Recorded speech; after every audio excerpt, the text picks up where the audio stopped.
Did you know 10,000 Greek soldiers once fought their way home across 1,500 miles of enemy territory without a single map?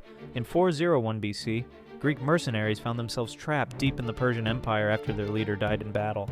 Things got worse when Persian allies murdered all their generals during fake peace talks. That's when Xenophon stepped up.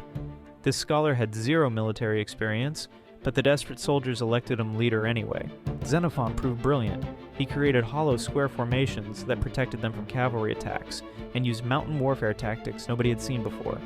They battled Kurdish tribes in frozen Armenian peaks, marched through 10-foot snow drifts where hundreds froze to death, and survived on whatever they could find.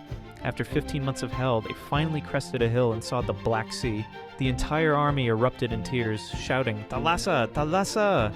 The sea. The sea! Xenophon wrote it all down, creating history's first military survival manual. Alexander the Great later used these same tactics to conquer the known world.